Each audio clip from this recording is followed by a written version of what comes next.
Hey 4 a.m. fam, let's talk about what it feels like to be deep in process, deep in your shadow work, because it sucks. First of all, let's talk about the hair. I got it done today and it's straight. What are we thinking? It's very like Joan Jett, Chrissy Hines, right? I love it. Daisy had to get in on this action too. Hello.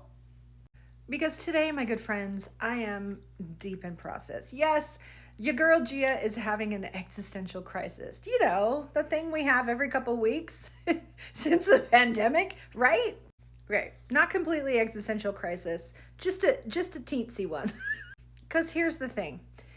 When you do your shadow work, sometimes when you're digging up old stuff and you don't really know what's going on, you're like, oh, why do I feel gross? And then you get it up, you're like, oh my gosh, it's amazing. I can finally release that. I feel incredible.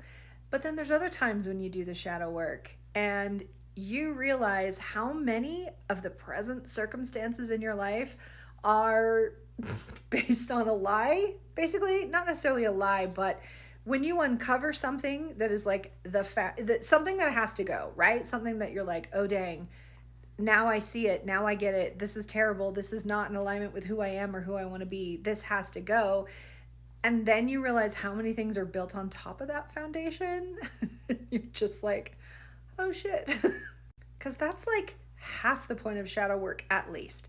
It's not just about clearing old emotions. It's about who are you in your shadow? Who are you that is repressed, that's unrecognized, that you didn't even know you were? What factors, what forces, what drives you that you weren't even aware that that thing was driving you?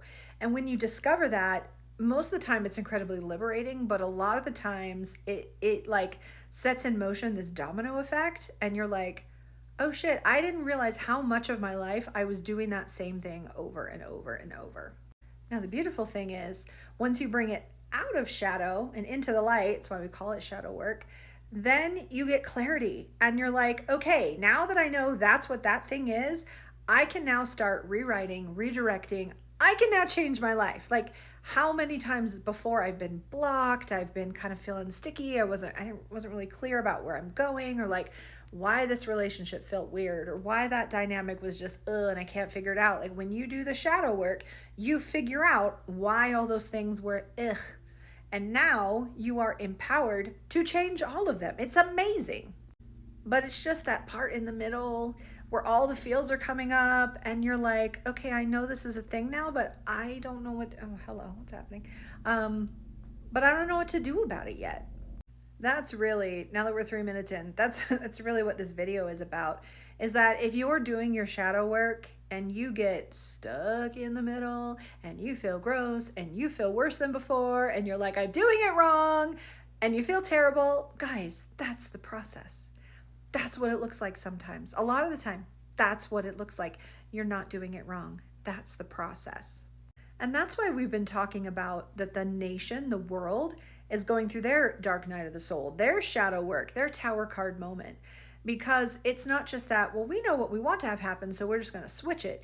We have to do all this messy stuff in the middle, and it's gross, and it feels disgusting, and it's scary, and we don't know what to do, and we don't know how to move forward from the rubble that we're in. So the good thing about normalizing this process is it takes away the anxiety and that feeling of getting it wrong and not sure what to do and wanting to bail while you're in the middle of it. You haven't done anything wrong. And no, when you're in the middle of it, you won't know what to do yet. And that's okay. This process takes time. And maybe we need to spend a couple of days in our feels, and that is okay. The more that you allow your emotions to surface and be witnessed and felt and processed, not only will you feel better overall, but you'll begin to purge a lot of that emotional ick and you will get clarity that you've never had before. After the emotional processing, you will get that clarity on how to move forward. Now, lucky for me, being an old pro in my shadow work, I can have an absolute full-on mental breakdown and I will bounce back in like 24 hours because I'm real good at this death and rebirth cycle. I got this on lock. So don't worry about me. I'm going to be good. But right now I'm just like, you mean I have to change my life now? You mean I have to like have hard conversations with people and set new boundaries and then I have to enforce them? Yeah, so it's no fun in the middle, but this is where the real gold is. because they will be getting that clarity on how to have these conversations, how to change things up going forward. And when you do that, then you're not going to be recreating the same stuff. You're not going to be going back into that same shit, different day kind of energy. You are clearing the slate. So it is worth it. It's so worth it. Just if you're stuck, be stuck. It's okay. That means the feels aren't done feeling. And when you come out of that phase, you will have more clarity and more motivation and peace to move forward. So it's worth it, fam. Hang in there. I love you. We're going to get through this.